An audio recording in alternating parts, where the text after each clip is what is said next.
মুখ্যমন্ত্রী জন আরোগ্য যোজনা নামে নতুন একটি প্রকল্প চালু করার সিদ্ধান্ত নিয়েছে রাজ্য মন্ত্রিসভা। এই প্রকল্পের মাধ্যমে রাজ্যের 4,15,000 মানুষ উপকৃত হবেন। সরকারি কর্মচারী থেকে শুরু করে মন্ত্রী, বিধায়ক সকলেই এই প্রকল্পের আওতায় আসবেন। মঙ্গলবার সচিবালয়ে আহুত এক সাংবাদিক সম্মেলনে একথা বলেছেন পর্যটন মন্ত্রী সুশান্ত চৌধুরী। তিনি বলেন, এই প্রকল্পের মাধ্যমে একটি পরিবার 1 বছর সর্বাধিক 5 লক্ষ টাকা পর্যন্ত স্বাস্থ্য পরিষেবার সুযোগ পাবেন। তবে এই টাকা কাউকে নগদে বা চেকের মাধ্যমে দেওয়া হবে না, তা স্মার্ট কার্ড দিয়ে সেই পরিবারের লোকেরা পেয়ে যাবেন। প্রধানমন্ত্রী জন আরোগ্য যোজনার মধ্য দিয়ে রাজ্যের প্রায় 4.5 লক্ষ মানুষ উপকৃত হচ্ছেন। মুখ্যমন্ত্রী জন আরোগ্য যোজনায় এই মানুষগুলি সুযোগ পাবেন না, কারণ একজন ব্যক্তি দুইভাবে এই সুবিধা কিছুতেই পাবেন না।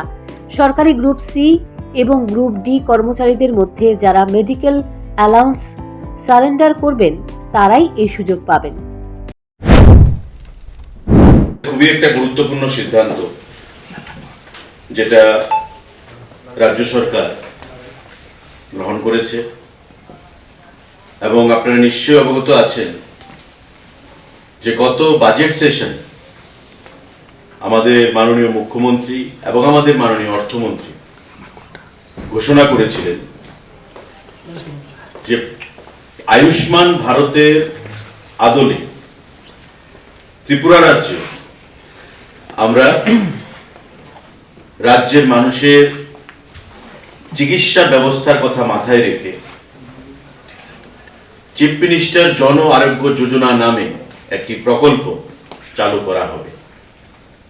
এটা বাজেট অধিবেশনে বলা হয়েছে এবং তার জন্য 59 কোটি টাকার একটা বরাদ্দ সেখানে হিসাব করে রাখা হয়েছিল। মাননীয় অর্থমন্ত্রী তার বাজেট ভাষণে এই অর্থের কথাও উল্লেখ করেছে।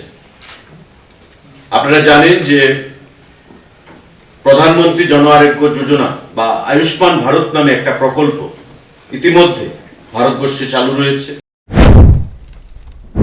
সাংবাদিক সম্মেলনে মন্ত্রী সুশান্ত চৌধুরী বলেন, এই প্রকল্পে যারা কার্ড পাবেন তাদের সেই কার্ড বছর বছর রিনিউ করতে হবে না, একবার সেই কার্ড করলেই সুবিধা পাওয়া যাবে।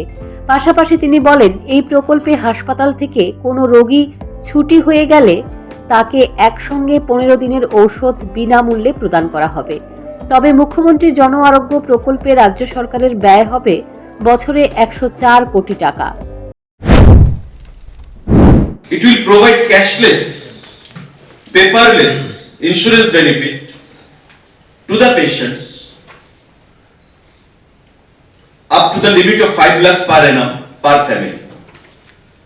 Cashless, paperless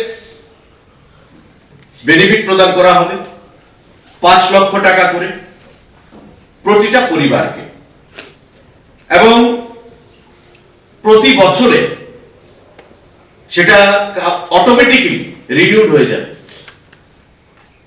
এমন ইন্স্যুরেন্স অনেক রয়েছে, আপনারা জানেন যে বছরে যদি আমি সেটাকে ব্যক্তিগতভাবে গিয়ে রিনিউ না করাই তবে সেটা ল্যাপস হয়ে যায়, ইনভ্যালিড হয়ে যায়। তো এই আমাদের চিফ মিনিস্টার জন আরোগ্য যোজনার ক্ষেত্রে তার কোনো ল্যাপস হয়ে যাওয়ার কোনো স্কোপ নেই। এটা অটোমেটিক্যালি সেটা আবার রিনিউড হবে এবং সাধারণ জনগণের যেন হয়রানির শিকার হতে না হয় তার জন্য রাজ্য সরকার থেকে এই ব্যবস্থা করা হয়েছে যে একবার রেজিস্টার্ড হবে সেটা চলতে থাকবে। সাংবাদিক সম্মেলনে এনএইচএম এর অতিরিক্ত এমডি উপস্থিত ছিলেন। তবে মুখ্যমন্ত্রী জন আরোগ্য প্রকল্প চালু হলে রাজ্যের বহু গরিব অংশের মানুষ উপকৃত হবেন। Bureau report, news prime Tripura.